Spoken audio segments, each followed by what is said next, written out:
Today is Wednesday, November 3rd, 2021. Roland Martin Unfiltered, broadcasting live from Houston, Texas, right here on the Black Star Network. Coming up on today's show, mixed election results all across the country. Virginia goes to Republicans. They win the governor's mansion, lieutenant governor, attorney general.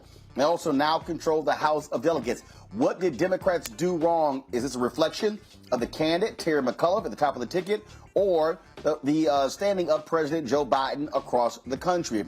We're going to break this down with some of the top minds, including Stephanie James of the Collective PAC, and also Mondale Robinson of Black Men Vote, that project. Now, folks, also, there was good news. Black mayors elected in Cleveland, in also a race in Buffalo where the sister who won the Democratic primary, the brother challenged her. He beat her decisively there. We'll break down that. Also, a black mayor in Pittsburgh. And so you did have some good results. Black district attorneys also elected in different parts of the country. We'll break it all down for you. Also, a jury has now been picked in the trial of the three white men accused of killing Ahmaud Arbery. We'll tell you the latest of that. And speaking of also Georgia, Kasim Reed, not in the top two of the Atlanta mayoral race. We'll tell you exactly who is. Folks, got a jam-packed show. It is time to bring the funk on Roland Martin Unfiltered on the Black Star Network. Let's go.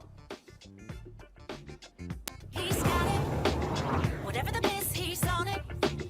Whatever it is, he's got the scoop, the fact, the find. And when it breaks, he's right on time and it's rolling. Best believe he's knowing. Putting it down from sports to news to politics. With entertainment just for kicks, he's rolling. It's on go, y'all. It's Roland Martin, yeah. Rolling with Roland now. He's funk, he's fresh, he's real, the best, you know he's Roland Martin now.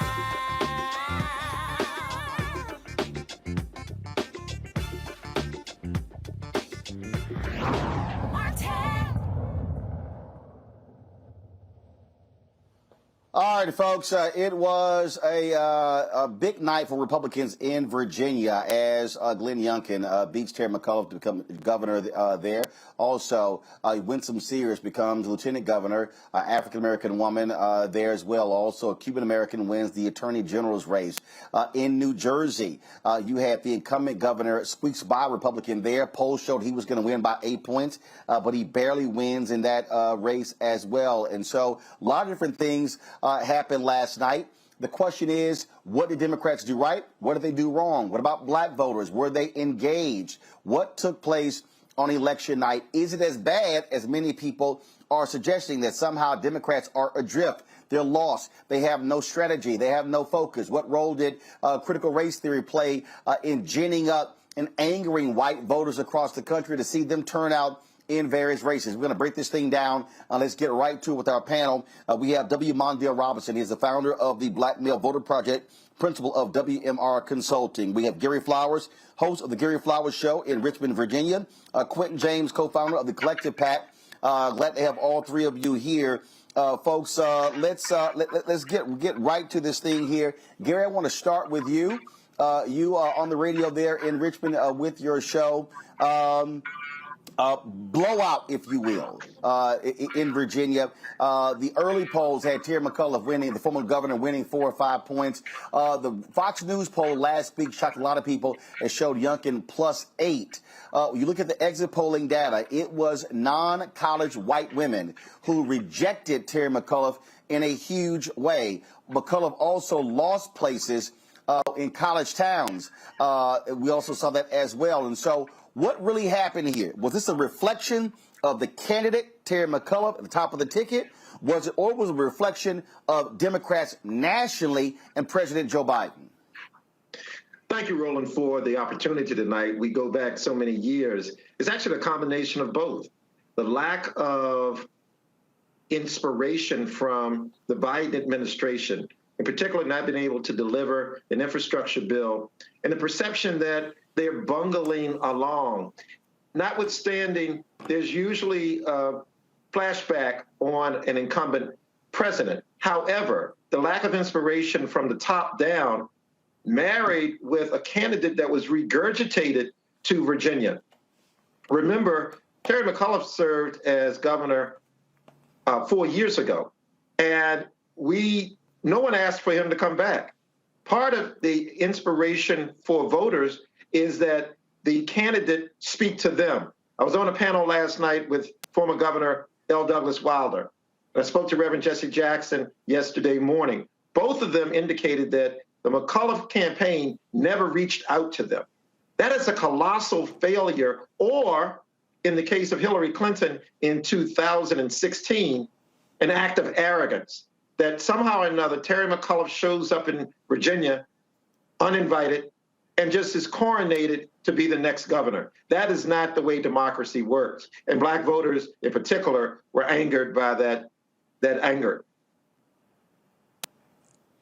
That is extremely strange, Quentin, that if you are Terry McAuliffe and you're running for governor of Virginia, you don't reach out to the only black governor in the state's history, Doug Wilder, former mayor of Richmond, Virginia, as well, and that just makes no sense. What did you also see take place there? Did you see outreach to black voters? One of the things that jumped out is that in 2020, when Joe Biden and Kamala Harris won Virginia, 67% of the electorate in Virginia was white. Last night, 74%. I keep telling folks, Democrats will never win when the electorate is 70+% white. Exactly, Roland. I mean, what we saw in Virginia is, I think, a little bit of what we saw in 2020, and that is the Republican Party has figured out turnout. They are turning out their base in every election moving forward. That was our strength as a party, right? A big tent party. We were turning out record numbers of voters during the Obama years. That kind of, lead and advantage is now evaporated. We don't have that anymore. And so that's a real problem we have to figure out. I think we also saw in Virginia that, white suburban voters, they tilted, to Republican and to supporting Youngkin for so many, reasons. I don't know why. The Democratic Party overall is, putting these unicorn voters, and that's kind of what I call them, that, they're going to magically support Democrats. And they've never supported the Democratic Party, the kind of majority of white voters. And so it's a baffling challenge that we continue to see. But I will say this, though. I think, black voters, to our knowledge at this point, we're still waiting on, more information. They did show up, right? They did their part. But I think your other question, the engagement, was not there. The ability to kind of maximize black turnout is kind of lacking there for what we saw in Virginia. So if we have a opportunity or chance in 2022, we got to double down, put more money, spend more time, engage black people earlier to really maximize black turnout, because the support was there. I think it was 89% of black voters supported Terry McAuliffe. It's just, the numbers overall, to your point around the electoral share. We have to make sure black voters have a bigger share. That takes more money, more time, more resources. This is real clear, Mondale. I don't want to hear anybody even attempt to put this thing on black voters. I don't want to hear nothing about black men. I don't want to hear nothing about black women. This was white folks. This is on white folks. And Democrats need to deal with their white folks problem. The reality is we saw white identity politics play a role here. I said early on the anger with critical race theory was not factually based. It was playing into the anger. The Republican Party needed white folks angry and upset. That's what they found. Fox News played it up, conservative radio played it up, and that's what you saw. And so when you saw that education was the second issue, this was an outgrowth. It wasn't specifically critical race theory directly, but I need people to understand the game they were playing. They want to brand everything critical race theory, anything dealing with diversity, anything dealing with equity, anything dealing with inclusion. And so that's what the whole bucket is, and that's why you saw Youngkin do so well with those uneducated white women, those non-college white women. I mean, the numbers were staggering how they supported him 75%. 25% via exit polls or Terry McAuliffe. And so if you are the Democratic Party, you have to deal with strategy. And so speak to that, not just in Virginia, but what we saw in New Jersey, what Phil Murphy was supposed to win by anywhere from 7 to 9 points, he wins in a squeaker. Yeah, Roland, I think you're tooting the right horn. Let me just say this: it is the party's fault. I live in Virginia, so I got one mailer from McCullough, and it actually had white kids up there. Not that I don't care about white kids, but I bet you if I had kids, Roland, they wouldn't be white. And the way he handled critical race theory. Same here, Mondale. Mondale, I live in Virginia, and I can tell you, I'm driving around. I didn't see a damn thing that was McCullough. I mean, I really, to Gary's point, I think it was sort of like, oh yeah, it's a coronation. No, yeah. He didn't work for it. Listen, I'm glad you called out the 2016 Hillary Clinton campaign where you took so for granted that you could just bring in certain black folk. I think Hillary Clinton's black folk of choice was Jay-Z and Beyonce in Philadelphia, and absolutely black people went to that concert, but they didn't go to the polls. And that's because you can't entertain the black vote. This transactional nature that these politicians are used to having with an older generation, that's no disrespect to anybody. The new generation, the majority of black voters now are younger than my generation, millennials and the generation behind them, and they are not party loyalists. They don't care about McCullough bringing in, no disrespect to Barack Obama, Stacey Abrams, or even James Clyburn. That's not how you're going to motivate these voters. So waiting to the last minute to make a joke about critical race theory instead of truly appreciating black history in a way that could teach your racist white cousins that this is not what's happening in Virginia. So I think the Democrats stumbled big time, especially since July, they had a warning when they saw the excitement around rural white voters to participate, and they blew it off as if it was just people were just going to line up for them. Black people are too busy surviving to be Democrats, and that's a sad thing to say, but I'm going to say it slower. Black people are too busy surviving to be Democrats, and what I mean by that is if you think about Maslow hierarchy needs, a person cannot think about things that are self-actualization if they don't have their basic needs met. And black people in this country don't have their basic needs met, and the Democrats aren't doing what they promised us.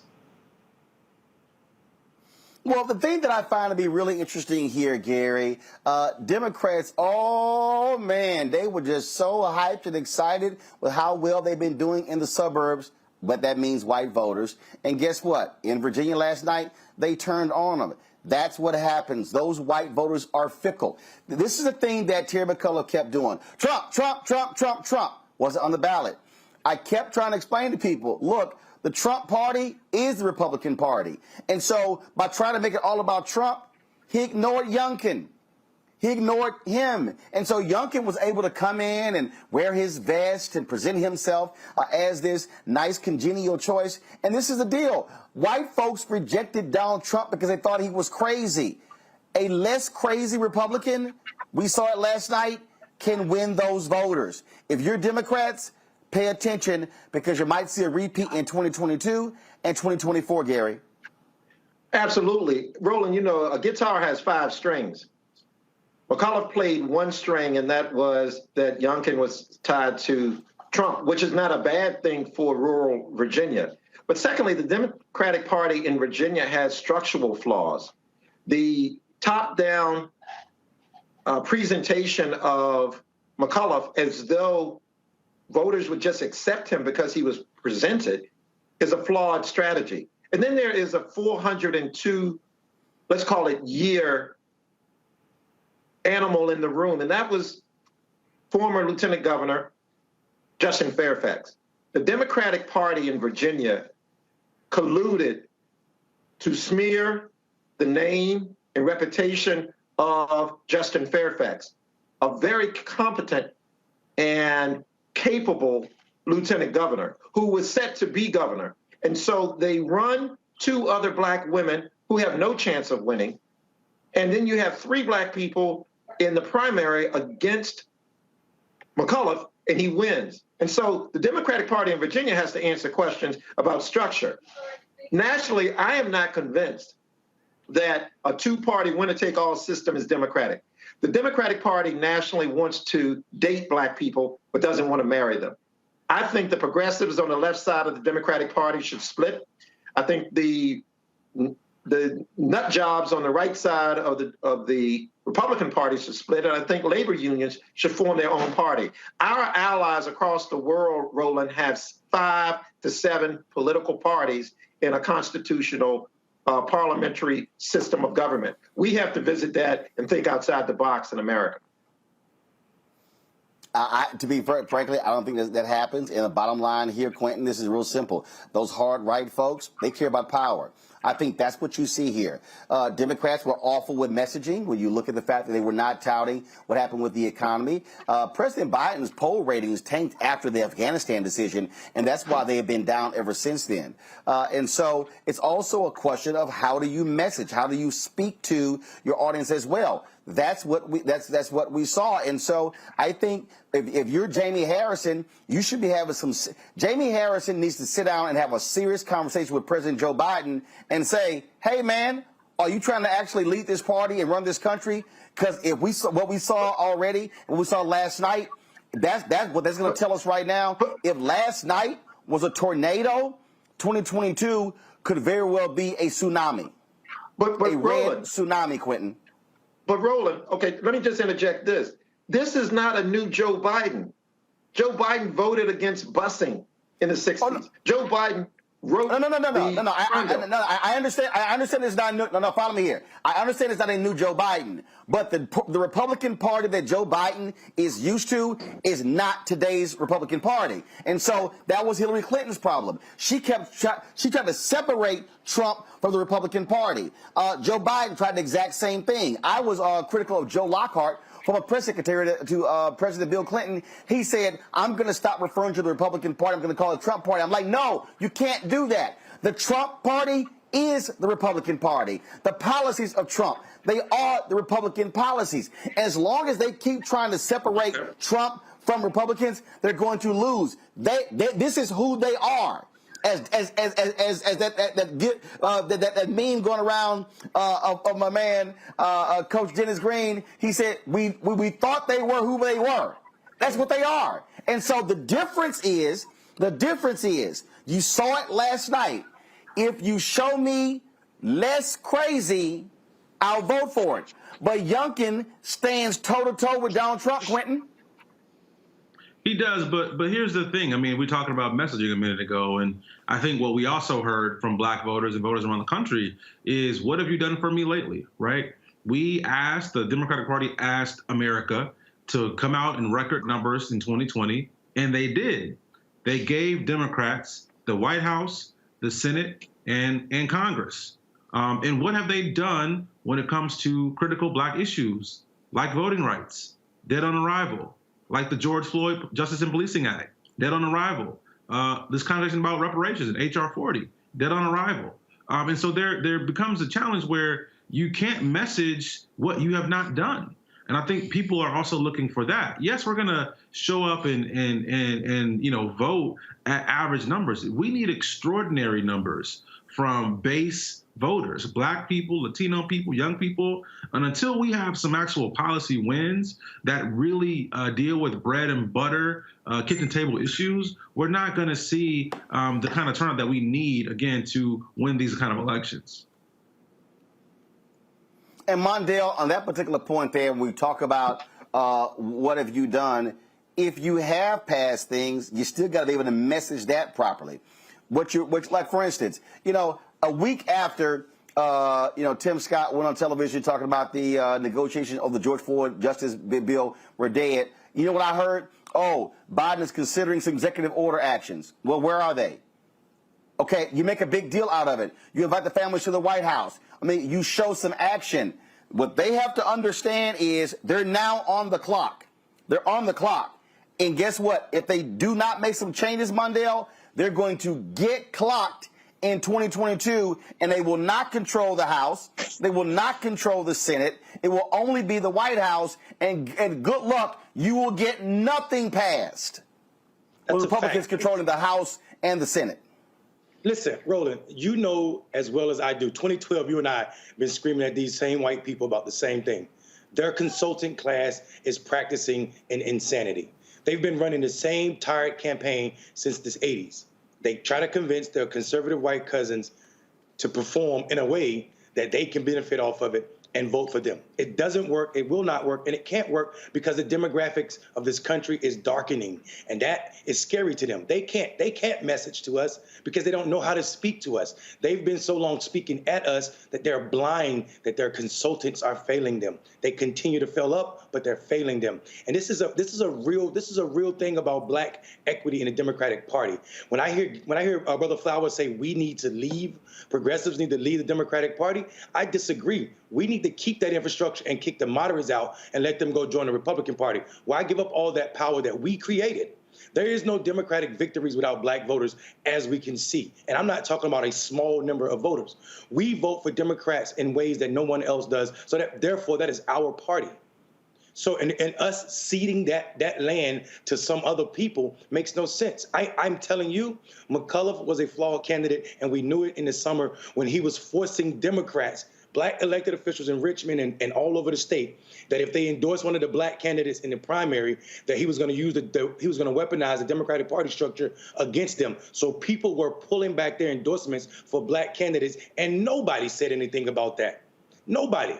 So the fact that we know that this, and we also got to deal with the fact that they cursed Fairfax out of politics, basically, but you had a man in blackface running for attorney general. And black people see this. Black people see this all over the country. I don't think this is a signal. I don't think this race should be a sign of what is to come in 2022. But I will tell you this: if they don't pass something on that Build Back Better, they better prepare for something worse than this in 2022. Well, but actually, I'll push back on that, and here's why. And the three of you can jump in here in this because I'm gonna deal with white folks. I have been saying since 2009, that we are dealing in the age of white minority resistance. And what I've been trying to explain to people on this is that when you look at this white minority resistance, when you look at the racial buttons being pushed, you see all these stories like, oh, I saw this Wall Street Journal article. You can't call people racist. First of all, I ain't never met no white person who will say, yes, I'm a racist. But you cannot deny the reality how race intersects when it comes to politics.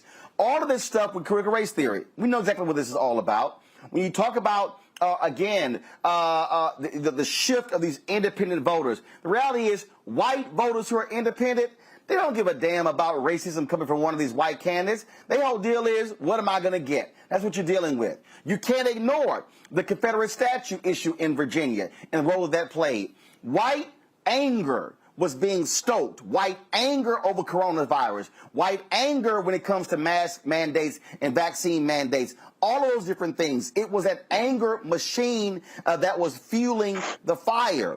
What we're looking at, though, right now is, again, Democrats. This whole idea, oh, what can we do to figure out these white folks? No, you're not going to win unless you have a multi-racial coalition, which means, to Quentin's point, you have got to not maximize black turnout. You've got to over-index. You've got to do the same thing with Latinos. But you also got to go to those young white folks and message to them. If I'm the Democratic Party, and then the Poor People's Campaign, they are nonpartisan, but you better figure out how to talk to poor people. You got to be able to go to them and say, this is what we have done. Ted McCullough didn't do that. He didn't do it. Phil Murphy has not delivered when it came to contracts for African Americans.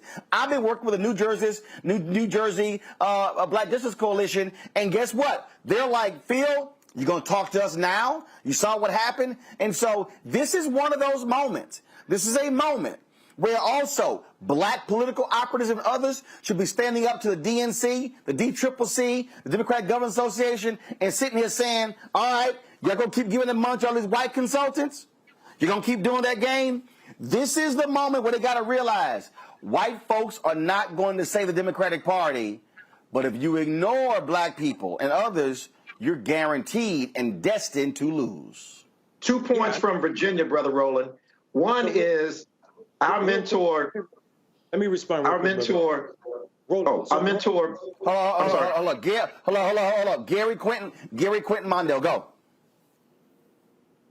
One thing I want to make 2 points from Virginia. Yes, it was quite anger that was stoked. Dr. Ronald Walters, one of our mentors, Brother Roland, wrote a book, White Nationalism and Black Interests. Where there is a perceived or real benefit to Black people in American history, there is a backlash, or let's call it a blacklash. And so that stoked anger. The removal of the Confederate statues in Richmond stoked anger. And part of that anger spilled over to voting against the referendum for what would have been the first Black-owned casino in America. And that was by the white liberal elite. And so Virginia raised its head again as not only the capital of the Confederacy, but the continuation of that plantation mentality in politics.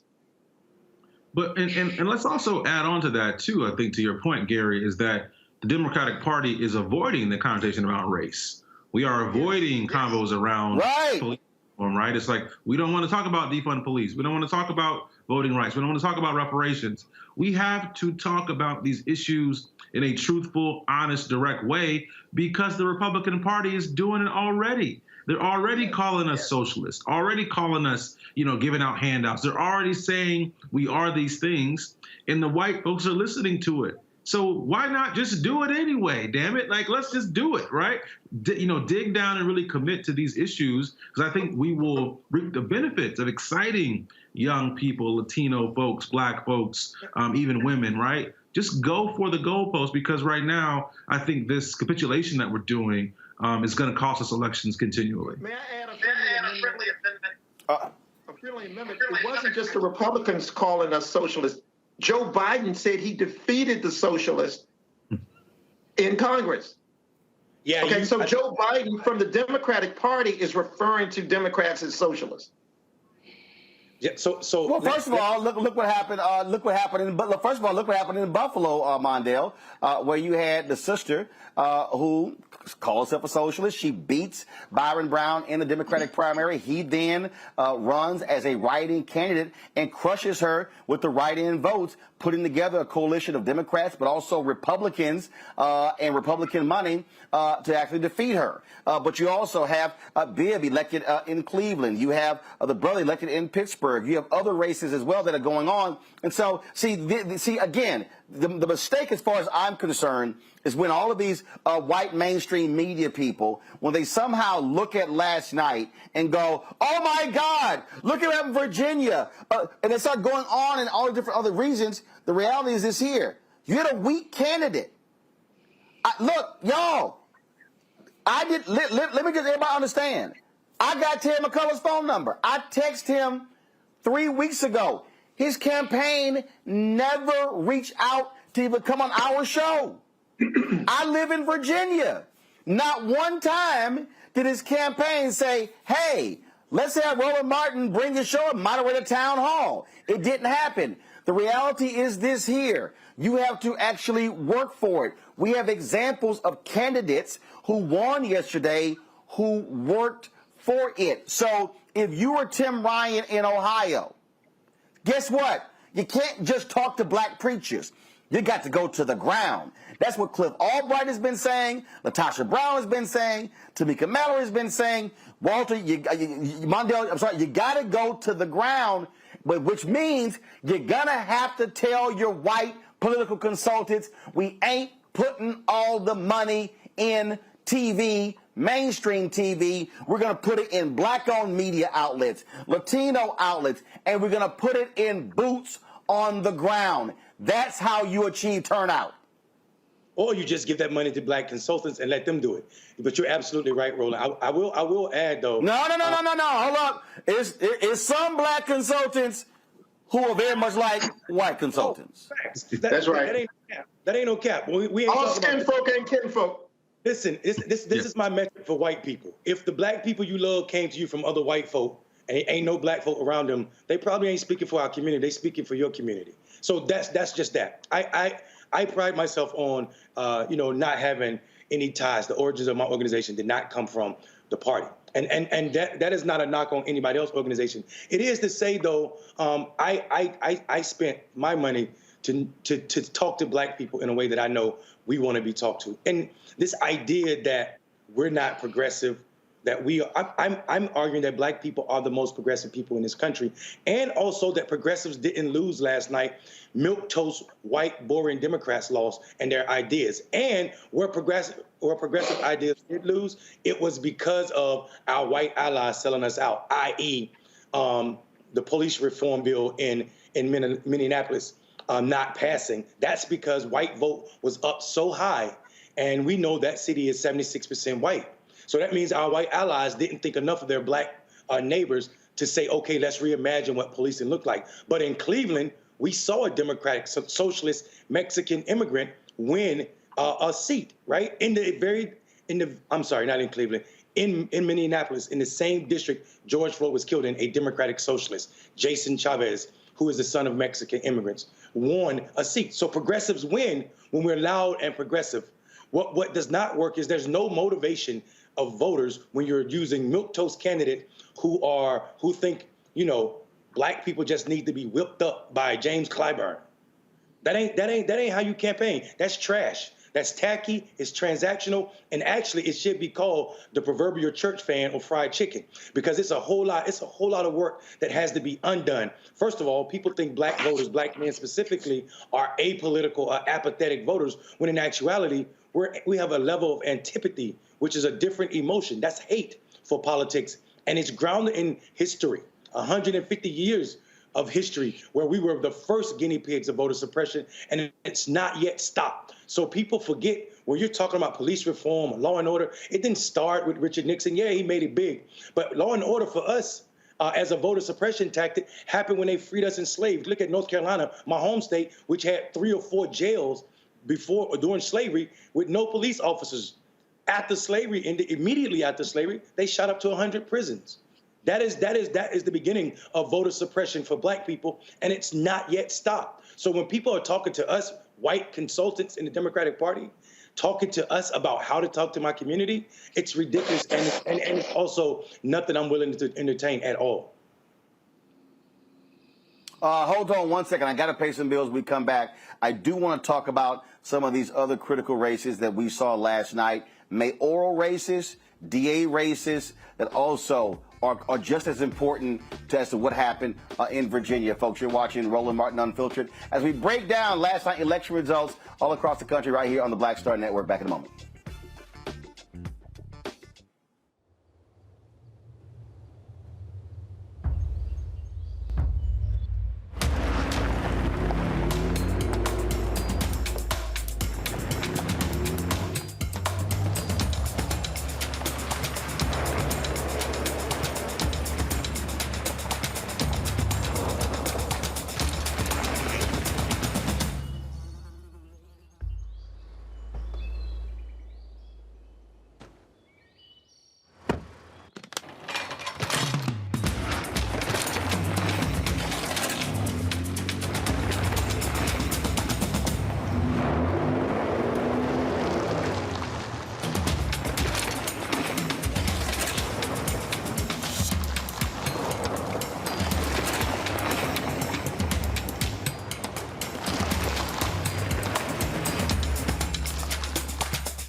Betty is saving big holiday shopping at Amazon, so now she's free to become Bear Hug Betty.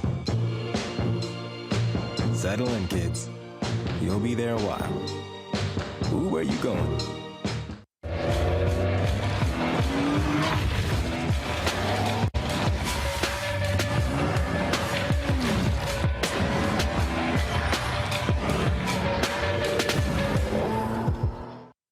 Hi, how doing? It's your favorite funny girl, Amanda Seals. Hi, I'm Anthony Brown from Anthony Brown and Group Therapy. What up, Lana Well, and you are watching Roland Martin Unfiltered.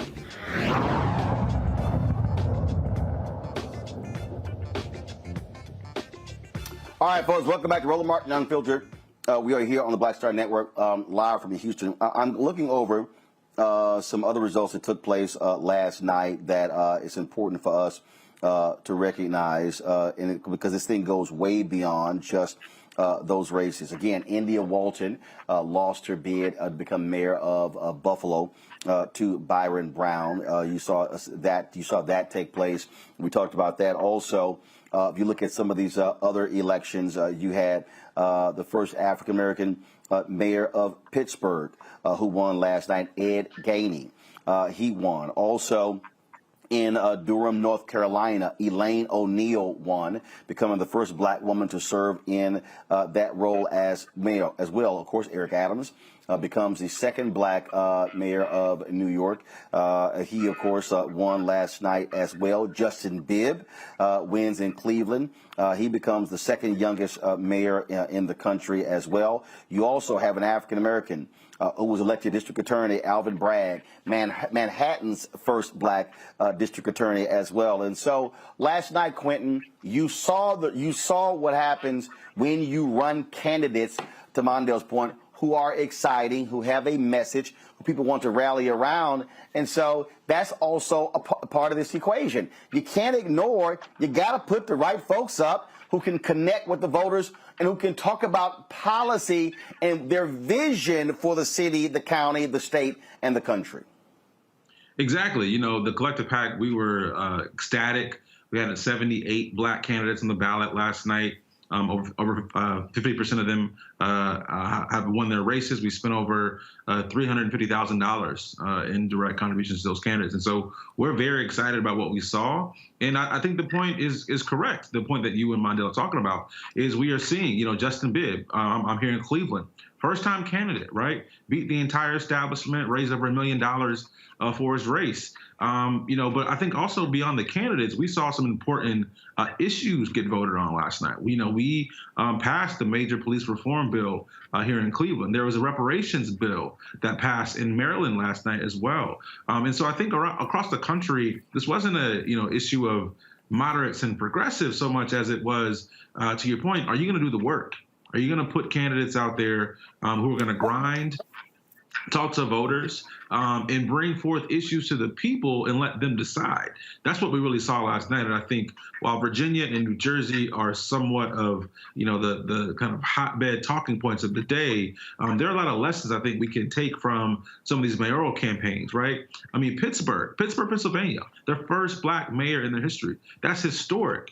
And so black folks did that. Black voters did that. Black candidates did that. Black donors did that. And so there was a lot of, excitement to go around last night.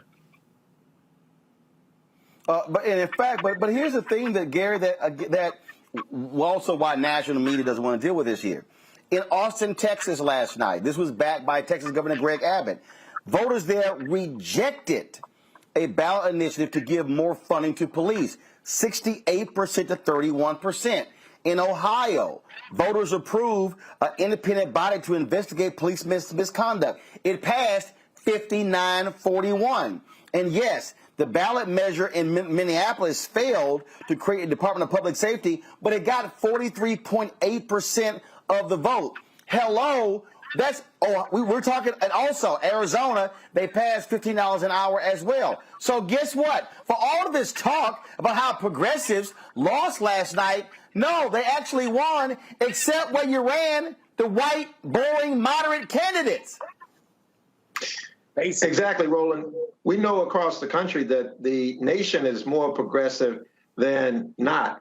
And yet most of the legislatures across the country are right-wing conservative. And so voting rights and gerrymandering play a major role in the perception that Republicans and the conservative element are running this country. Most people think, like those of us on this panel, that we want good government to provide good services to people. And that is the basic math, is that we outnumber our adversaries, but we don't reflect that in legislatures. The thing here, Mondale, when you begin to break these things down, you see what happens when you have the local power. First of all, we saw, we're going to talk a little bit later with our next panel about, the John Lewis Act failing in the Senate today. But for all the people who are watching mainstream media, again, we know all the nonsense they're saying. This is what we are saying here. define your issues, push the candidates to support those issues, and then reward them. Mondale, I talked with Alicia Reese last night, and she said when she got elected there in Cincinnati, she said, you know what? She said, we have to deliver. She said, so we're taking the buses. We're going out there, and we're having the resources. We're giving the vaccines. We're doing those things. People are seeing us actually do things. That's where candidates have to be. All is not lost. Democrats, again, this should be a wake-up call for Jamie Harrison, Democratic Party. If I'm Jamie Harrison, I'm firing the entire media team because I swear they have no idea how to put together successful viral ads. And so go hire everybody from the Lincoln Project, but do something because you don't know how to do it. But you have to create the resonance. You can't just keep sitting here putting out white papers and thinking people are going to read those. You have to explain to people what's going on. This Build Back Better deal, they should be fanning out across the country, being very specific of what's in it, the things in it that actually impact everyday people. You don't let the Washington media drive the narrative by only hearing 1.75 trillion, when that comes out to less money per year than what we're spending on defense. Exactly. I think that's absolutely right, Roland. I think the media team definitely needs to go, but not only that. There needs to be some hard looking at the auxiliaries of the Democratic Party and how they spend their resources. It is these institutions that really pick and choose who will be the party's candidate. And people say the Democratic Party, the National Party, does not play in the primary. We all know that's not true. We knew that the party was behind McCullough before the primary was over.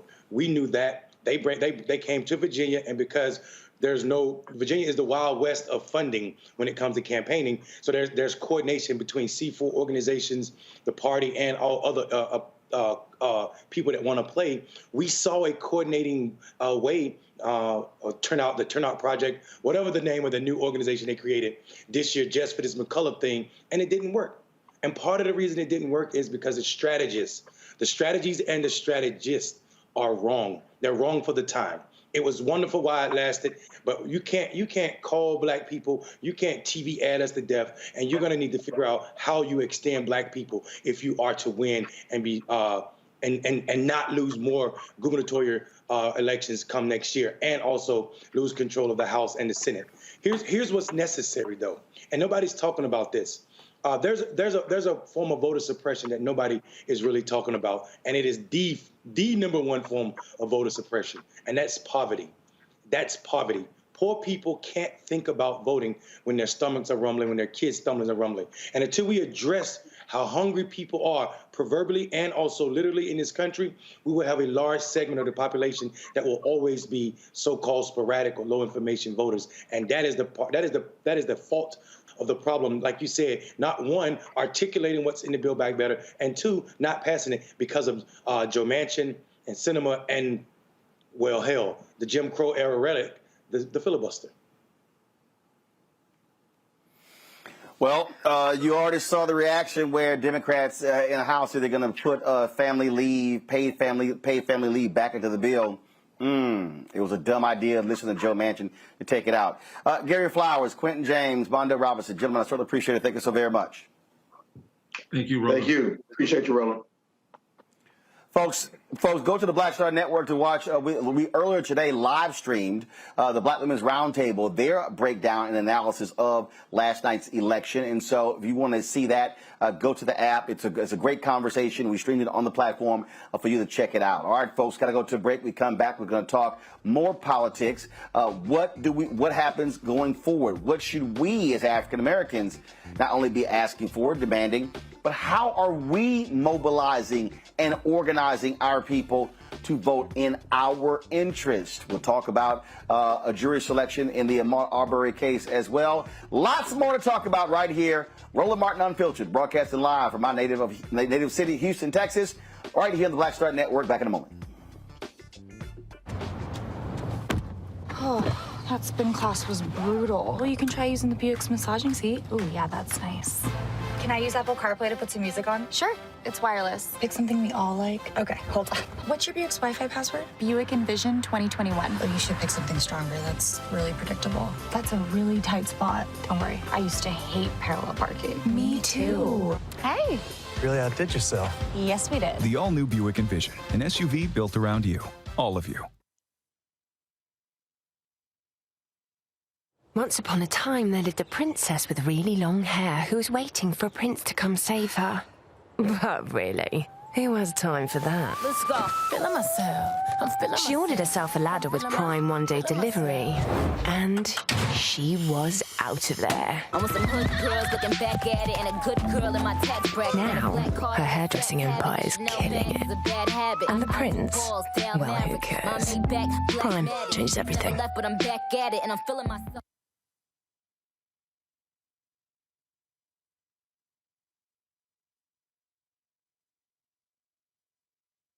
Black women have always been essential. So now how are you going to pay us like that? And it's not just the salary. I mean, there are a whole number of issues that have to support us as women. Yeah, but that's what we deserve. That we shouldn't have to beg anybody for that. And I think that we are trying to do our best as a generation to honor the fact that we didn't come here alone and we didn't come here by accident. I always say every generation has to define for itself what it means to move the needle forward.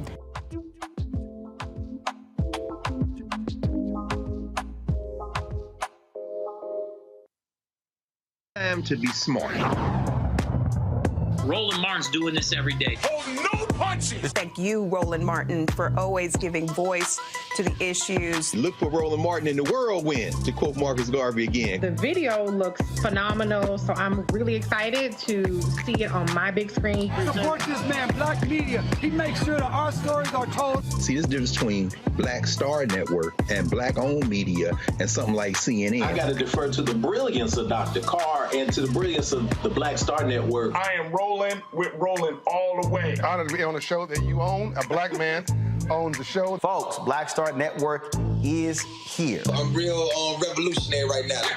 Roland was amazing on there. Stay black. I love y'all. I can't commend you enough about this platform that you've created for us to be able to share who we are, what we're doing in the world, and the impact that we're having. Let's be smart. Bring your eyeballs home. You can't be Black-owned media and be scared. You dig?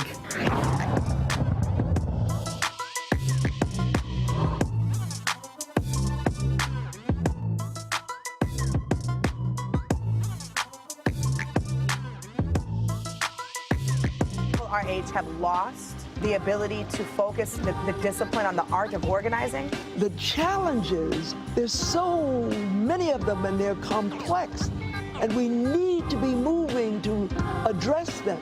But I'm able to say, watch out, Tiffany. I know this road. That is so freaking dope.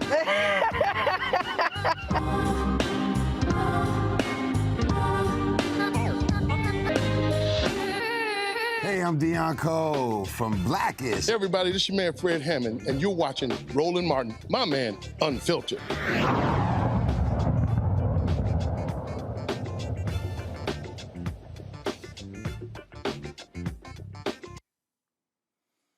All right, folks, glad to be back right here on Roland Martin Unfiltered. We are going to further unpack last night election results.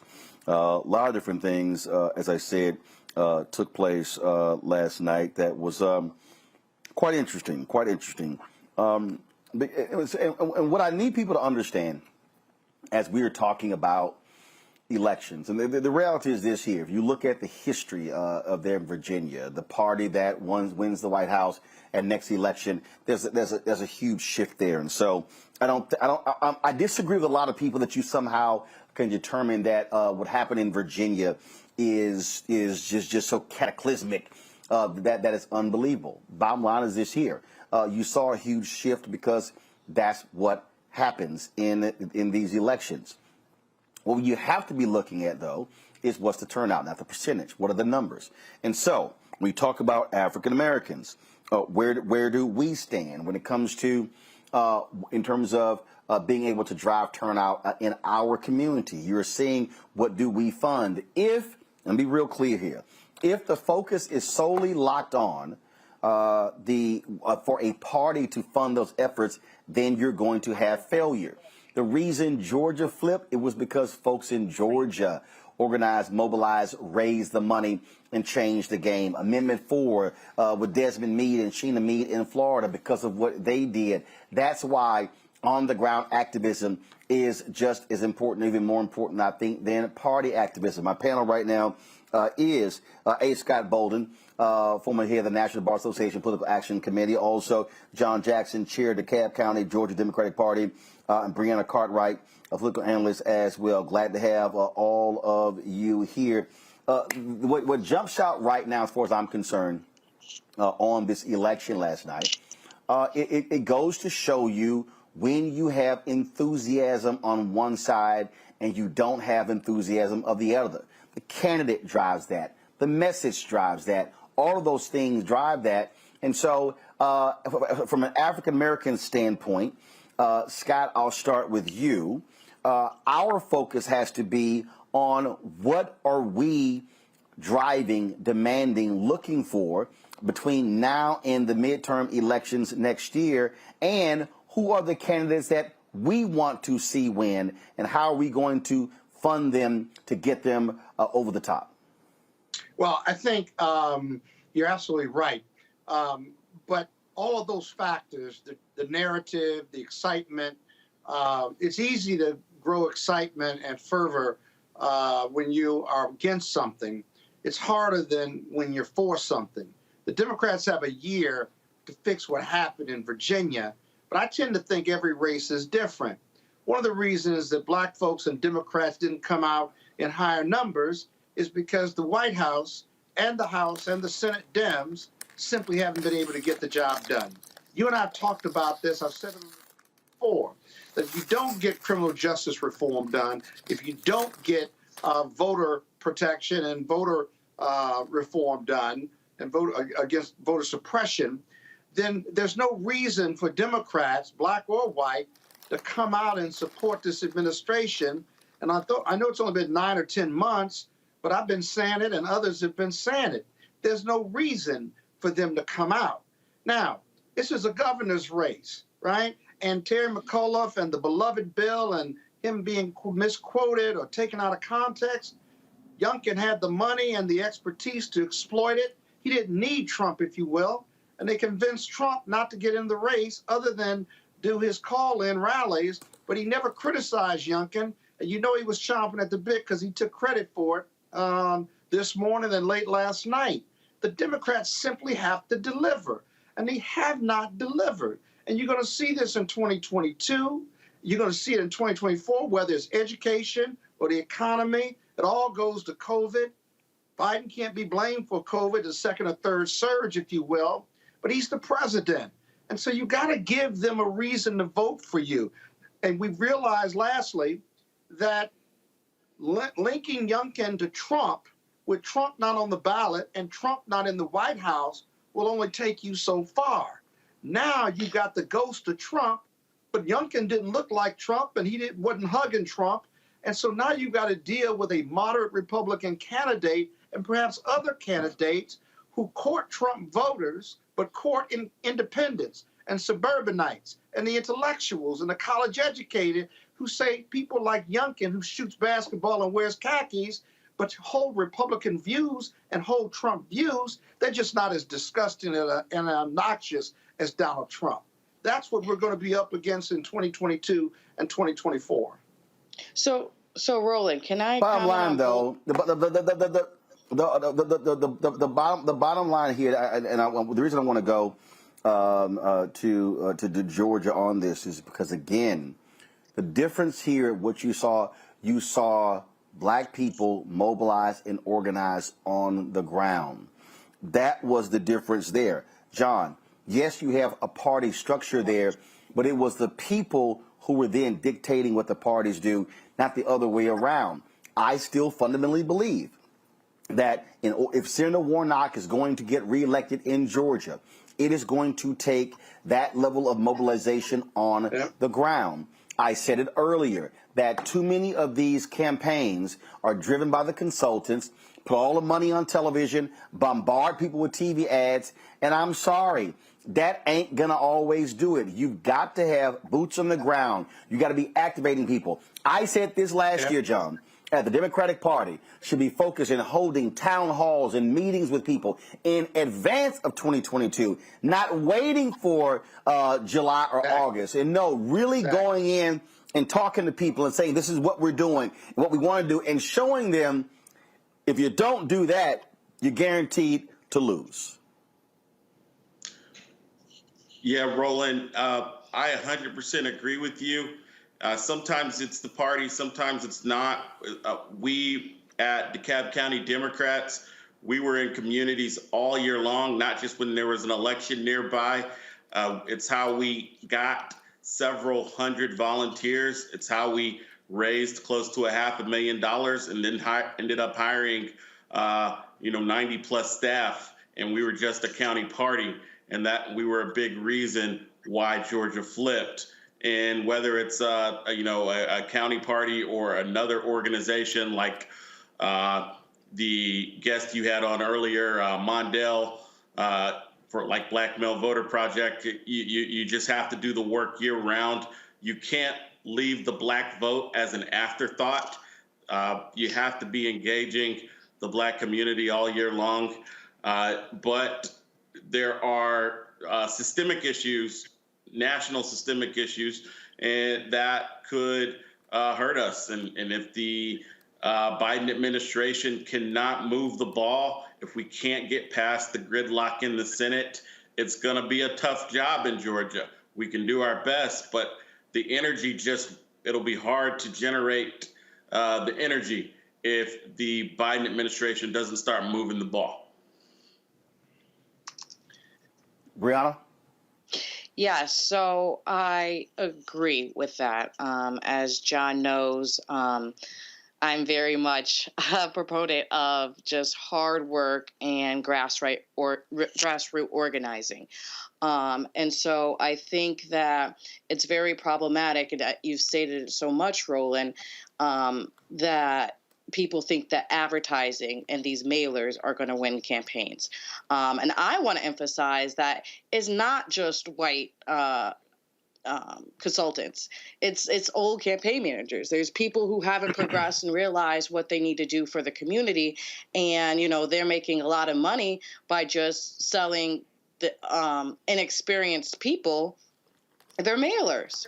And so, they tell candidates, raise money, avoid the tough questions, buy TV ads a few weeks before Election Day, and hope for the best. And, some of the stuff, we have to do, it says without going, but that's not how true campaigns should be running. Candidates should be meeting the voters, engaging the issues that matter, and, actually talk about the issues, right? Bolden talked about it a little bit about, how there, and I know we, Roland, on a different segment talked about, the messaging behind McAuliffe. So yeah, talk about what you're for and not just what you're against. So affordable housing, education, jobs, healthcare. I do disagree with Bolden in the sense of, he said that he said that Trump got detached, but the centerpiece of Glenkin's campaign was a promise that he would ban critical race theory, right? He had the last 2 days of him on the trail. He brought people who proclaimed the desire to kill Black Lives Matter activists. And so, there was a lot of far right, right-wing talk, and, they did the racial resentment. Yeah. And so that was actually part of the huge part of his message, which worked. And he won. Yeah. He won a state where no Republican has won in a decade, talking about how he hates Black people, right? Yeah, so, but here's... Go ahead. Here's the deal, if I may. He ran a race that in the western part of Virginia, which is a lot of red areas, he ran on those messages, right? You didn't see that in his campaigns, and you didn't see him with Trump. In Northern Virginia, he softened that message because he knew Trump wasn't coming to Virginia and he wasn't going to be embracing Trump. But here's another issue, Roland, and I don't know whether you've talked about it yet or not. 13% of black voters in Virginia voted for Youngkin. I bet you the majority of them were black men. The Democratic Party still hasn't addressed that issue. 13% voted for Trump in 2020. And it's because the Democratic Party is not talking to black men. Oh, they talk to black women, no offense to them, and they talk to black people generally, but they don't have a policy that supports, empowers, and uplifts black men. And because black men aren't hearing that message and not having a reason to vote, at least figuratively, let alone literally, 13% are going for the Republican GOP. How do you explain that? That just makes no sense. I want to push back on that a little. But the Republicans are talking to them. We're not talking to them. John, go ahead. Roland, John, go ahead. I'm gonna push back on that one a little bit. There has always been a segment of black conservatives, no matter who's running, even Barack Obama. There's always a baseline of black conservatives who vote Republican. Not 13% in Virginia. They're not. And to say that it's odd that black men would vote Republican more than black women would be to say it's odd that black men are men, because men vote more Republican across every racial bloc. And so, of course, if, for instance, if black women are voting 8% Republican, black men are going to be at 12%. We in Georgia won with Trump getting a higher percentage of the black vote. Black conservatives are going to exist, and they can exist. I'm a Democratic Party leader saying, if you're a right-wing black person, you should be a Republican. You should be a Republican. Point out, yeah, I'm but not you're against presuming black Republicans existing, and there's a lot of black people with conservative views, and I just don't think the Democratic Party should be catering to conservatives of any race. But you're presuming in my statement that these are black conservatives voting for Youngkin and Trump. And in regard to Youngkin, that's not my proposition. My supposition, my proposition is that these are independents, maybe conservative Democrats, because Virginia doesn't have 13% of black conservative voting population. Those are those independents, suburbanites, educated, right, who are tired of the Democrats or the Democrats haven't delivered. And those independents, Youngkin won more independents than McAuliffe did, and he pulled in those blue states, those blue areas in Virginia, he pulled more votes than Biden got a year ago. He may not have beat McAuliffe in Richmond and in Fairfax, but he got enough to be ahead. He didn't lose. He wasn't trounced in those areas because that's lack of black, or rather Democratic turnout, because they're not energized. Look, okay, here's the deal. No, excuse me. This is real simple. I'm going back to the most basic premise, and that is this here. If you talk about what needs to happen over the next year, I don't care who you are, whether you're talking about a party, whether you're talking about external groups. It's a matter of being able to go to folks and say, this is how we can deliver. Now, and remember, let me take everybody back to 2010. Remember, Democrats spent all of 2009 going back and forth on the Affordable Care Act. When did the Affordable Care Act get passed? It was when Scott Brown won in Massachusetts, the seat vacated by the death of Senator Edward Kennedy. Yeah. So that's what happened. So I'm telling you what's going to happen now. All of these Democrats who've been obstructing and trying to get the perfect thing, they're going to say, we better get some stuff done because they're now up against the clock. And what I'm saying is our position has to be, this is time where you say, fine, you're going to have to get something done. Now, this is what we want and what we desire. That is what I'm saying. That is what has to happen right now. It's not wringing our hands and, oh my God, I can't believe what happened with the election. Guess what? It's over. Youngkin's going to be the governor for the next 4 years. He can only serve one term. If you're in Virginia, focus on who the hell is going to run against him. But if you're Democrats, you better be focused on right now who is going to be your nominee in Kentucky, in Wisconsin, in North Carolina, in Pennsylvania, in Ohio, in Florida, because there is anger, there is white anger, white fear, white identity politics being driven by the right. You better figure out a strategy to counter it. Otherwise, you're going to lose. That's what has to happen. It's coming. Yeah, and I think you're right. We can't agonize at this point. We need to organize, and we have 370 days to get this done. So I think that you're absolutely right. We need every one of those days for us to win in 2022. And to talk about we need to have people knocking doors. We stated this, like people within the community organizing, having those meets and greets. Building, Mondale said, they're tired of the phone calls, but, some of the reminders that happens from the text message, et cetera, but having those conversations now, like tomorrow, like it's very important because we don't have time. And honestly, and just in October alone, the Republican Party, the Republican Governors Association raised $4.6 million. And so we are not going to be able to probably outraise them. But what we can do is outwork them. And so we need to make sure that we have our boots on the ground, that we have our troops, and get the message out. We can argue, and I know Bolden and John was going back and forth on that, but like we can argue about the messaging. But when we don't have the boots on the ground, when we're not doing the work, then we really can't argue about the messaging because not enough work is happening. And that's the problem in a lot of these races. You can see, I know we're talking about the nail in the coffin. Real quick, hold up, real quick. Literally, I got 30 seconds left in this segment. I got to get John in, so real quick, because I got to go to a break. Sure.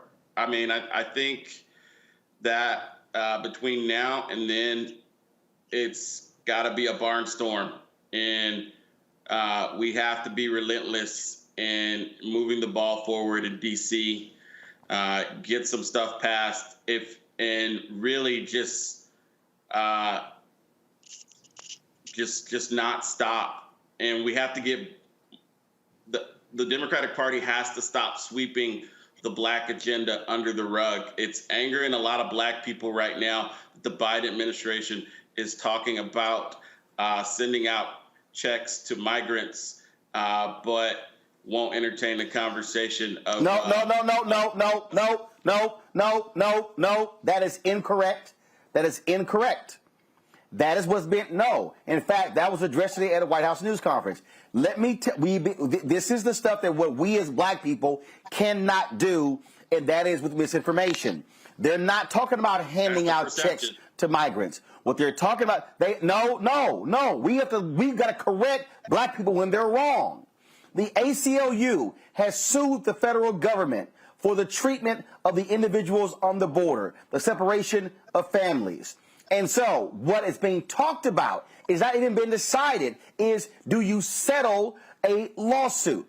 So they're not handing out checks. That's what they're doing. And so Fox News, they're running with this here. I've had to counter black people on this one as well, who say, oh my goodness, the legals, they're getting reparations. No, it's a legal settlement. And like I tell the other different people out here, lawsuits happening every single day. The federal government gets sued every single day. Not all cases go to trial. And so that's what's going on here. The Department of Justice is actually back and forth. That story that was put out that said the Biden administration, they're about to sit here and hand these checks out. He addressed it today. He said that's a nonsensical story. We got to correct our people when they are spreading stuff that's not true. That's what we got to do. Hold tight 1 second. I got to go to a break. We come back. Black man shot 50 times by officers. while they out of jail. We'll talk to the brother's mother next to Roland Martin Unfiltered on the Black Star Network.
Maureen is saving big holiday shopping at Amazon, so now she's free to become Maureen the Merrier. Food is her love language, and she really loves her grandson. Like, really loves. Hey, I'm Donnie Simpson. What's up? I'm Lance Gross, and you're watching Roland Martin Unfiltered.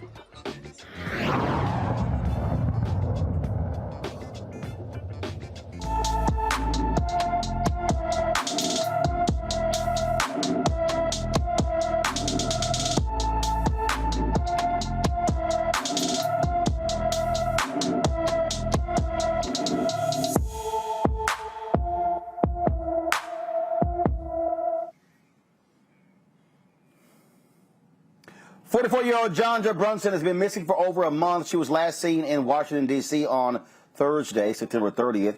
Janja is 5 feet 4 inches tall, weighs about 120 pounds, with black hair and brown eyes. She's considered a critical missing person. If you have seen Janja or know her whereabouts, call the Metropolitan Police Department at 202-576-6768, 202-576-6768. The jury selection process in the trial of the three white men accused of killing Ahmaud Arbery may be coming to an end. The prosecution also is accusing the defense of eliminating black jurors. Here's how it breaks down. Of the selected pool of 65 potential jurors, only 48 were actually qualified. There were 23 white females, 13 white males, 6 black males, and 6 black females. The 12 selected include 11 white people and 1 black man. The prosecution requested a Batson challenge, which is an objection to the validity of a peremptory challenge on grounds that the other party used it to exclude potential juror based upon race, ethnicity, or sex. The attorneys are still arguing over this particular issue. Let's stay in Georgia, where 2 Georgia law enforcement officers were indicted last week. They were allowed to turn themselves in, stay in jail for a couple of hours, and then be released on $50,000 bond for killing a black man during an attempted arrest. Eric Hines and Christopher Hutchins were charged with felony murder, aggravated assault, burglary, making false statements in violation of oath by a public officer after the 2016 shooting of Jamarion Robinson. He was shot more than 50 times. Joining us now is his mother, Monteria Robinson, on Roland Martin Unfiltered. Ms. Robinson, first of all, we certainly condolences for the loss of your son. This is, it has to be troubling to see how these officers were treated. Your son's dead, and they are just allowed to, move about, turn themselves in, not spend much time, and now they're already out of jail, free on bond.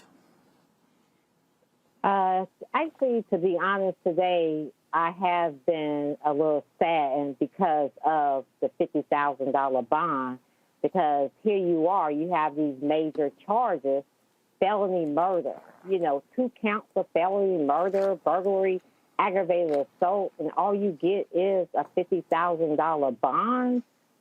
Where does that happen at? What planet does that happen on? The United States of America, I guess that's the response. But I am really disappointed in that. Here it is, we got the indictment on Monday, October the 25th. I'm sorry, October the 26th was the indictment, but the grand jury process started on Monday, October the 25th. But, I'm just so taken back to the small amount of the bonds that they were given. First of all, I mean, we still have in this country, frankly, how police officers are given a lot more leeway than others, and unfortunately, I think that's what we're still seeing right in this case here. So you're asking me why? Asking that question again, I didn't quite hear you. No. I'm just saying. I'm just simply saying that. I mean, this is an issue that we have in this country. How they give significant leeway to law enforcement officers. But why is that? You know, my son was. You know, think about who was it? Michael Vick, that was sentenced to 4 years in jail for killing dogs. You know, they treated my son worse than a dog. You know what I mean? They treated my son as though he wasn't a human being. You know, my son was somebody. My son was a life. So imagine, I've been fighting this beast for the last 5 years. So just imagine if, I would have just sat down, been quiet, and have not been aggressively or proactively seeking to get, actually seeking accountability for what happened to my son. Imagine if I wouldn't have done anything. This case wouldn't have gone nowhere. In the beginning, when my son was killed August 5th, 2016, I was like, okay, I knew they were going to come with their false narrative. So what I immediately did, my family and I, we brought in our own team of people, such as our own investigator, our own forensic expert, who was Dr. Michael Biden. And so that's why I've been aggressively beating the pavement, pursuing, staying on the DA about prosecuting these officers. And if I wasn't been resilient or kept the fire going, do I think this would have fizzled out? Yes, it would have, because no one cared. I'm just so happy, and I'm thankful and grateful that our new district attorney, Fonnie Willis, did have the courage to move forward and prosecute these officers. Well, you have certainly been very much involved, very active in this, and so we appreciate the work that you have done. Keep it up. We're going to keep following this case as well, and hopefully you will get some justice in the death of your son. Thank you so much, Roland Martin. I look forward to seeing you again soon, and thank you all for allowing me to come on here and just kind of give you guys an update. So I'll keep you guys updated on what's next. All right, we appreciate it. Thank you so very much. All right, folks. Thank you. Got to go to a break. We'll be back on Roland Martin. Yep. Thank you very much. We'll be back on Roland Martin Unfiltered on the Black Star Network.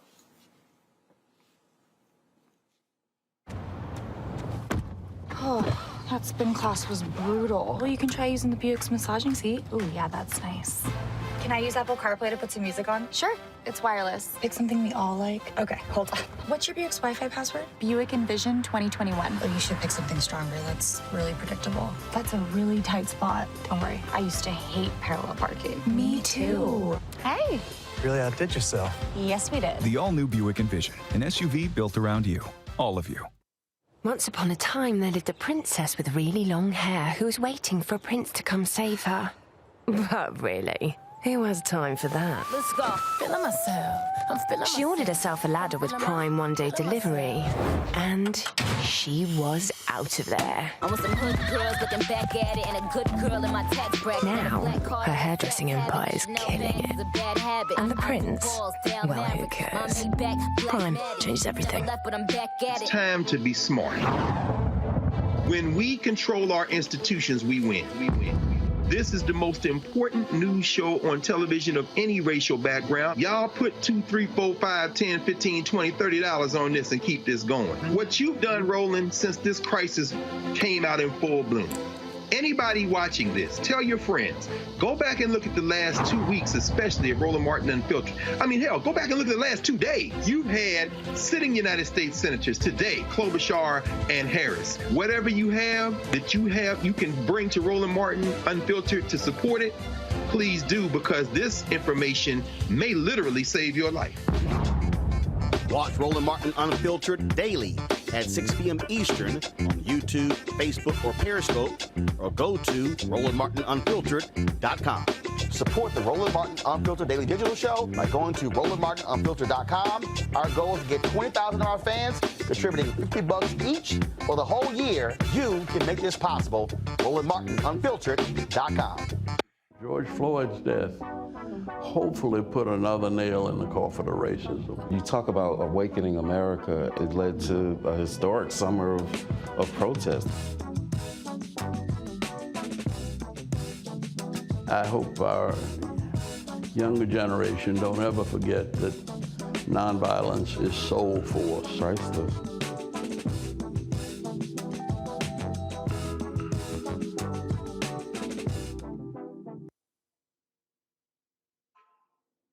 Time to be smart. Roland Martin's doing this every day. Oh, no punches! Thank you, Roland Martin, for always giving voice to the issues. Look for Roland Martin in the whirlwind, to quote Marcus Garvey again. The video looks phenomenal, so I'm really excited to see it on my big screen. Support this man, Black Media. He makes sure that our stories are told. See, this difference between Black Star Network and Black-owned media and something like CNN. I got to defer to the brilliance of Dr. Carr and to the brilliance of the Black Star Network. I am rolling with Roland all the way. Honored to be on a show that you own. A black man owns the show. Folks, Black Star Network is here. I'm real revolutionary right now. Roland was amazing on there. Stay black. I love y'all. I can't commend you enough about this platform that you've created for us to be able to share who we are, what we're doing in the world, and the impact that we're having. Let's be smart. Bring your eyeballs home. You can't be Black-owned media and be scared. You dig?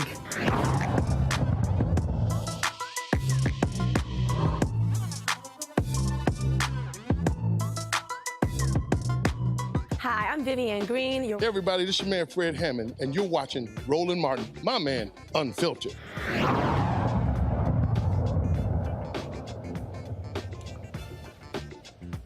Well, another failed effort at passing a voter bill in the United States Senate. It failed again today. Senator Chuck Schumer brought it to the floor. Republicans are still not going to go for it. It ain't going to happen, y'all. You got to either end the filibuster. The only Republican to vote for it was Lisa Murkowski of Alaska. Here's what she had to say.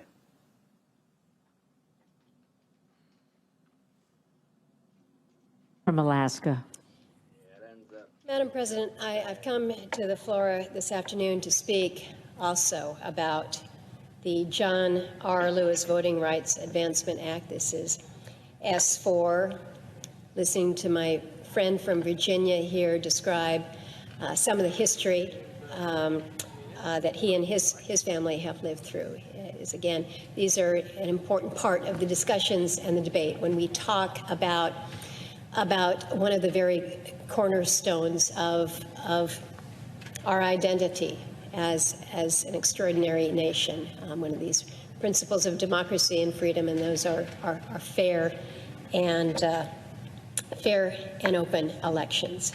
The Majority Leader filed cloture on the motion to proceed on Monday evening, and despite some very real reservations that I have, and it's fair to talk about those reservations, I will be among those who vote to begin debate on this measure when we have this vote in a few minutes here. And I will do so because I strongly support and I believe that Congress should enact a bipartisan reauthorization of the Voting Rights Act. We have done that. Congress has done that 5 times since 1965, typically by an overwhelming margin here in the Senate. It's been about 15 years now since our last amendment to the Voting Rights Act, and I think it's fair to say that 15 years passage, it's probably timely and necessary to look at updates. And in order to do that, I think, Madam President, that what we have to do is we've got to step back from the partisanship. We've got to step back from the politicization that is driving this conversation. I think we should be able to agree to meaningful improvements that will help ensure that all our elections are free, they're fair, and they're accessible to all Americans. Now, those who follow. All right, then. Of course, while that was taking place, Black Voters Matter, they were actually protesting in Washington, D.C. as well, continuing the pressure.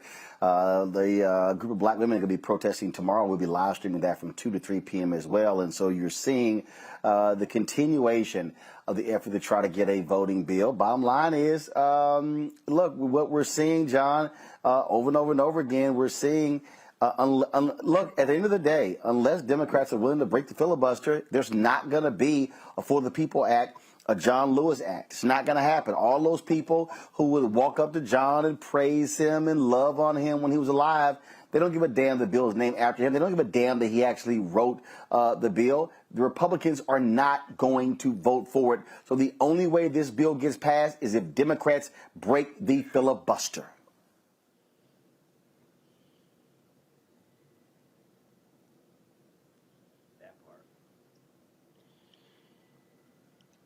John? Hello? Yes, go ahead. Yeah. You're talking to me? My bad. So, I think I think that there's this perception that the Biden administration is not bringing their A game to this. There's this perception that President Biden is not pushing hard enough to get his own agenda passed. And, the reality is, I don't know if that's true or not, but I understand why it's seen that way. I believe that him and the Senate Majority Leader Schumer, they both, there's this perception that they're soft and that they're not pushing hard enough for the agenda to be passed, and they're not playing hardball enough. I don't know. I'm not behind that wall, but I know something different needs to be done, because if it's not, well, there goes democracy. It's really that simple. You literally have the opposition who supports being able to overturn the people's decision. They're going along with the former President Trump's fascism. And it doesn't seem like there's a sense of urgency from the White House. Scott? Yeah, Roland, we've talked about this a lot. If I can tell you Biden's not doing enough, I can tell you that Harris isn't doing enough, because their own political survival and political survival of the Democratic Party is an issue. The problem with people that don't look like us in office are that they don't believe that. Time and time again, black people have shown that they're the core of the Democratic Party, that they are the base of the Democratic Party. The majority of white Americans hasn't voted for a Democratic president since Lyndon Baines Johnson. And so you have white Democrats who just continue to believe that if they attract more white Democratic voters, that they're going to be okay. And yet and still, when you look at Barack Obama, when you look at Bill Clinton, it was the black base of Democratic voters that gave them the White House, including the Biden White House. These are realities, and yet it's simply not enough. And so it is not smart. It is dumb for Biden and Harris not to do everything humanly possible to press and stress and get rid of the Klobuchar, Sinema, and Manchin. If they're going to go to the Republican Party, I got to tell you, what difference does it make? Because they're not helping us get our agenda done. And here's the thing. We're not going to win the White House back in 2024 or get the Senate or the House for the Democratic majority if you don't pass this Voting Rights Act. You're not going to get back to the House and Senate Democratic majority if you don't pass criminal justice reform. This is what they were elected to do. More than half of America said, this is what we want you to do.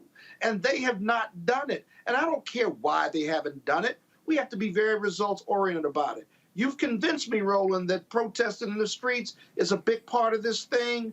Got it, okay? We're doing our part there.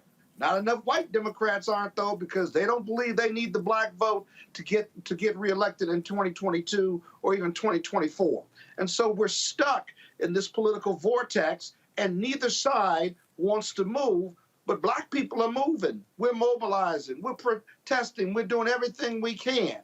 And for some reason, this White House doesn't want to do or negotiate or play hardball or whatever the levers of government or the White House are politically in order to defeat the filibuster and get this done. Because that's the only way it's going to get done. Every time Manchin says, I believe in bipartisanship, what happens? The Republicans show them otherwise. And so this is where we are. Brianna? And it's not moving one way or the other. Yeah, I mean, I got you, Brianna. I agree. It's talking about the filibuster. We've talked about it extensively on the show together. And just to break down what it really is the fact that it was started over. We're not going to be able to pass this voting rights, as you said, Roland, without ending the filibuster. And so, like, the issue is, the reason the filibuster was created in the first place was to hold the slave states, right?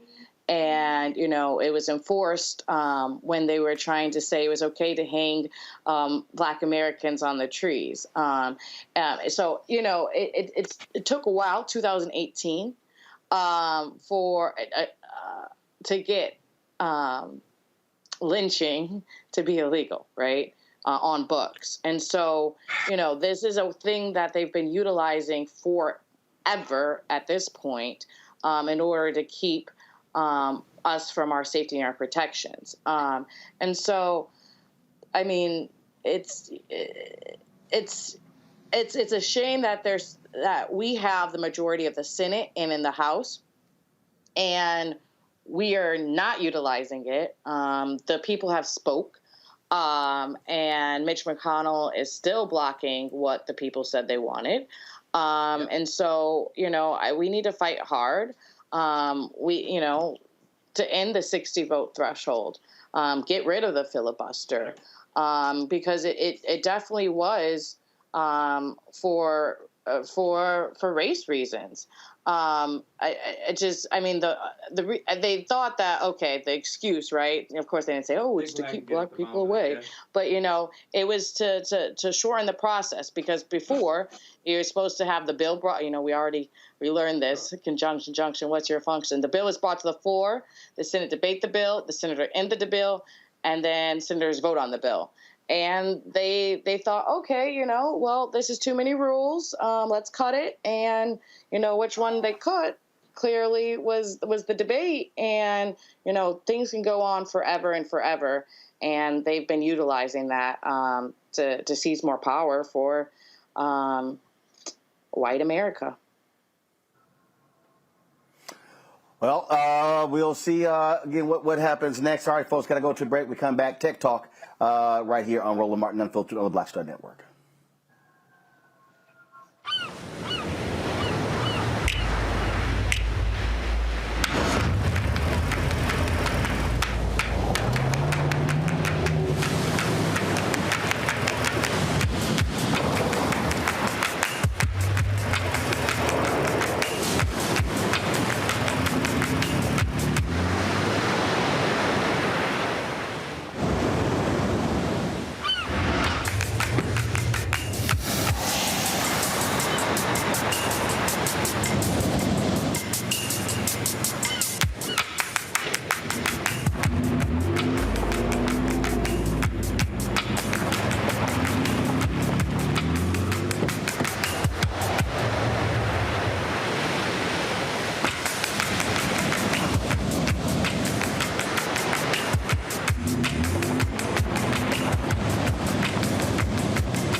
Maureen is saving big holiday shopping at Amazon, so now she's free to become Maureen the Merrier. Food is her love language, and she really loves her grandson. Like, really loves. Hi, I'm El DeBarge. Hey, yo, Peace World. What's going on? It's the Love King of R&B, Raheem Devon, and you're watching Roland Martin, Unfiltered.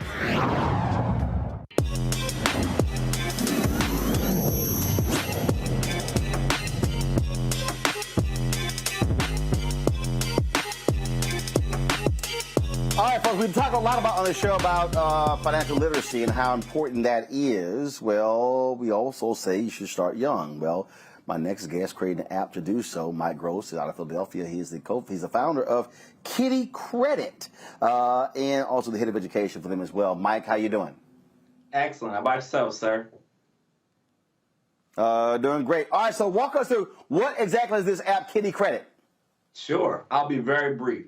Kiddie Kredit is a mobile chore tracking app designed to prepare families for the risks of using credit. I want anybody to think back to when they first learned about credit for themselves. For the majority of us, it was through our bad efforts and mistakes. I know for me, it was being on a college campus. They offered me pizza. I got a credit card. I ran up the bill, and I was like, oh, God, I got to pay this back, never knowing how it was actually supposed to be used in the first place.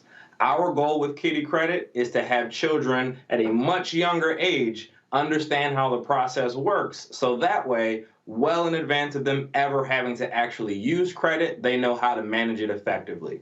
The way it works is, the better you do your chores, the better your score. The better your score, the more rewards you receive. The more rewards you receive, the more likely you are to continue this habit over and over again.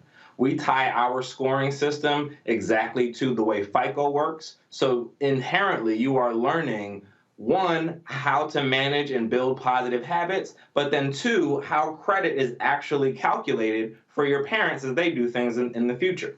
For anyone who wants to use the app, it is available now. It is in both Android and Apple app stores. It is free to use and download. And in our next iteration, which will be coming out shortly, there is an entire educational modules that will follow along in addition to that positive habit building of just doing activities on a regular basis, being recognized and rewarded for it. In a nutshell, that's Kiddie Kredit. Well, how did this start? What precipitated this? Sure. So this was actually an idea that was created by my best friend and I. We grew up together. We made money. We spent money. We went off to college. I racked up a whole amount of credit card debt as well as student loan debt. He went off and did the exact same thing. And then sitting back, we thought, why did we do this? How did we not know about this sooner? Wouldn't it be better for the next generation if they were able to understand these things well in advance of ever having to use them?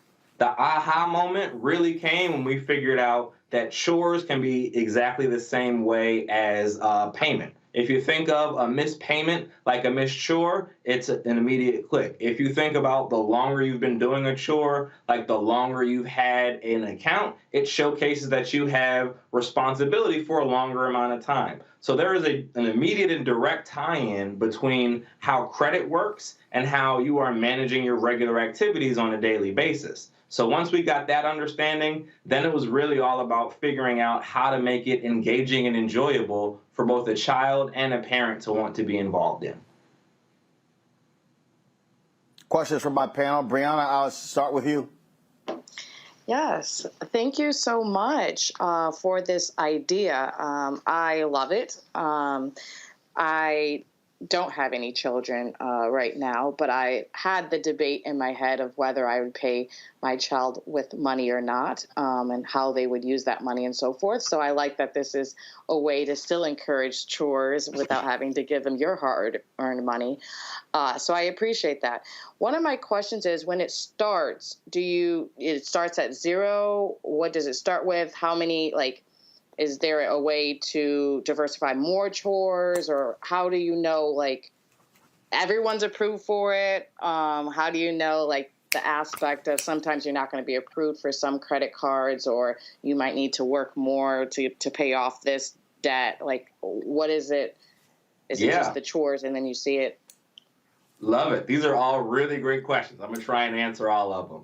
The first thing is, the vast majority of families, let's say less than 40% of families actually pay out an allowance. In my household, like many households that look like me, I allow you to live here. I allow you to have a roof over your head, to have food on the table, all that kind of stuff. That was your allowance. You weren't getting paid for being a contributing member of this family. That's not how this works. With our app, you damn skippy about that.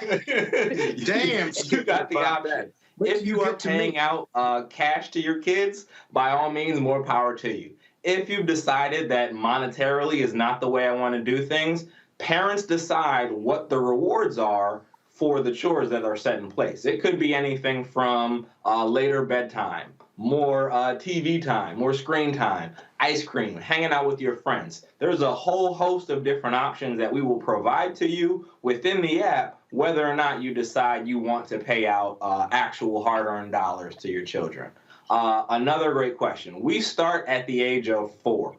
Our age range is from 4 to 12 for Kiddie Kredit. And we start at 4 because simply enough, that's when they're first learning what money is. At that age, we're not specifically focused on teaching you the fundamentals of a FICO score. That's not really necessary at that stage. But what is important is learning the underlying habits and principles that are a part of this. So 1, responsibility, trustworthiness, honesty, consistency. These are all habits that a small child can understand from a very young age. The earlier you can learn those habits, the earlier we can start applying those to a financial aspect.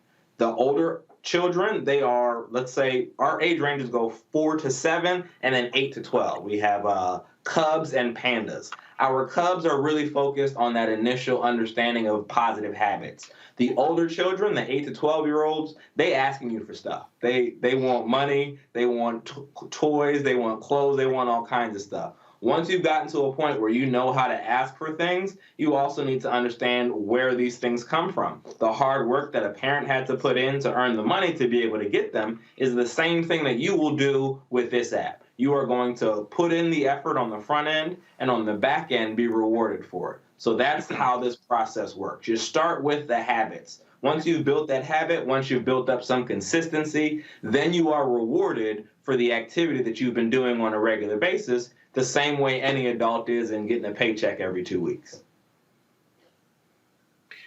Hey, I got a question, Roland. Scott. Yeah, but then, okay, when they get to be 17 years old and they're driving my car and they're working, right, and they're asking me for money, I don't want them to be in a habit of doing their chores around the house in exchange for money or credit. That's true. I want them to do chores. I don't want them to say, okay, I'll do this. I'll wash the dishes with this credit or this money. My biggest challenge, and I know 17 is a lot different than 12, but I tried this over the years with Cole, my son, and getting him to appreciate that this is a chore versus a one-time take out the garbage. Even if I was going to give him a reward for it, I'm not sure I want him to be doing things for a reward. I want him to do it because he's vested there and he lives there, and I'm paying for him, and I'm feeding him, and I'm buying clothes for him, and I'm giving him a roof over his head, and I'm giving him a bed and covers. And I'm sorry, I'm getting excited about it. You can keep going. That wasn't the end of the list. So what the hell is your question? I'm in agreement so far. I got no problems with what you're saying so far. But can we get to the question? But isn't that your biggest challenge with families, getting them to buy in, when many parents, at least black folks, feel like me? Why do I have to give them a credit to do what they're supposed to do? And isn't that your biggest challenge in selling it to a family? You know, for the most part, that isn't really the biggest challenge, unfortunately. Well, let's not say unfortunately, because the majority of us did not receive a quality education when it comes to financial literacy, and the majority of us want to do better for our children. So the means to be able to teach someone else how credit works and how it can be useful in your future, credit can be one of the most important wealth-building tools that we have at our disposal.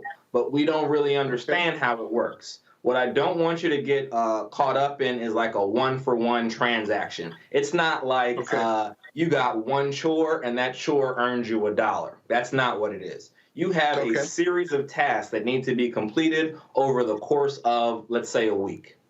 If you complete all of your tasks effectively, then yes, you are entitled to the reward that has been predetermined for it.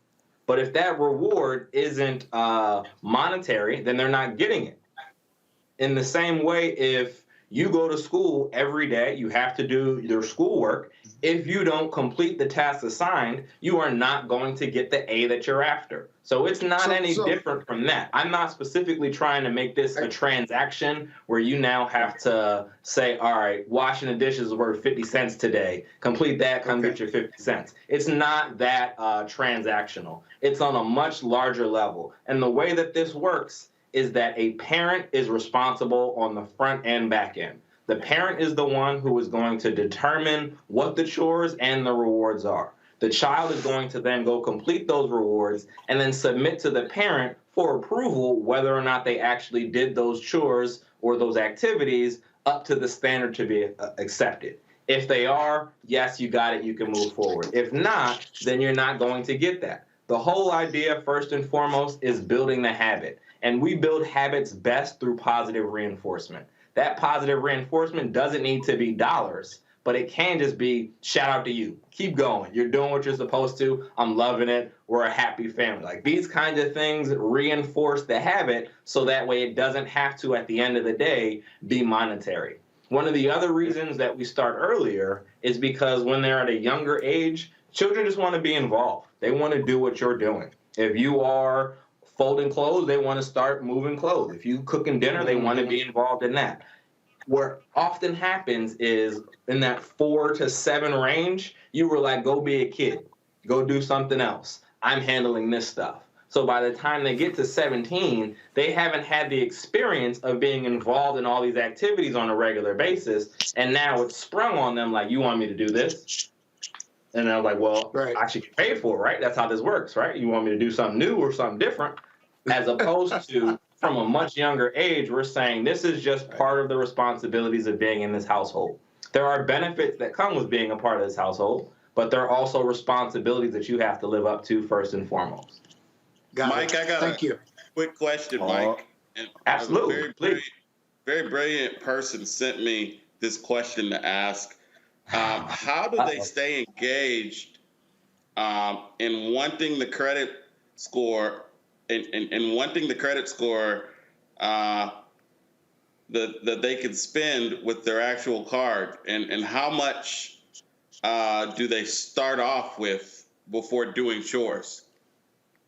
So if you think of your credit score as one level, that credit score is going to be directly tied to FICO. But your credit score is not your bank balance.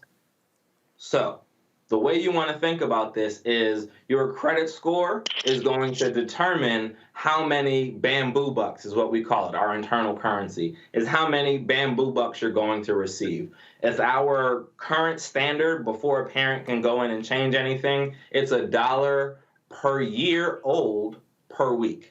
So if you have an 8-year-old, they can earn up to $8 per week based off of the chores that they complete and that the parent has said that they have done them effectively. If you have done all of your chores, lived up to all of your responsibilities, then you are entitled to that full $8. If you only did 75% of your chores, then you're only entitled to 75% of the monetary value. But also with the credit score, grown-ups who need Kiddie Kredit. I'm sorry? I said, I know some grown-ups who need Man. We'll call that a vote of confidence. Thank you, sir. The other thing that you want to consider is not only are you providing them the opportunity to make money, it's not only about making money. It's really about learning how to be an effective member of society. And for a child, it's about rewards. Like at the end of the day, I'm trying to get my rewards, whether that's toys, games, money, whatever it is, I'm after that. But for a parent, looking at the long-term view, I'm looking to build habits in you. And if I can build habits in you, then I know I can send you out into the world as an effective member of society who is not just going to go blow it. That's the real goal here. It's twofold. One, for the child to start building those habits 2, for the parent to reinforce those habits not only in themselves, but also in their child. All right. Michael Gross, we appreciate it, man. Thanks a lot. Good luck with your app, Kiddie Kredit. Much appreciated. Thank you for having me. All right, folks. When we come back, in memoriam for Ronnie Wilson, one of the co-founders of the Gap Band, who has passed away. That's next on Roland Martin Unfiltered on the Black Star Network. Oh, that spin class was brutal. Well, you can try using the Buick's massaging seat. Ooh, yeah, that's nice. Can I use Apple CarPlay to put some music on? Sure. It's wireless. Pick something we all like. Okay, hold on. What's your Buick's Wi-Fi password? Buick Envision 2021. Oh, you should pick something stronger. That's really predictable. That's a really tight spot. Don't worry. I used to hate parallel parking. Me too. Hey. Really outdid yourself. Yes, we did. The all-new Buick Envision, an SUV built around you. All of you. Betty is saving big holiday shopping at Amazon. So now, she's free to become Bear Hug Betty. Settle in, kids. You'll be there a while. Ooh, where you going? Hi, I'm Eric Nolan. What's up, y'all? I'm Will Packer. I'm Chrisette Michelle. Hi, I'm Chaley Rose, and you're watching Roland Martin Unfiltered.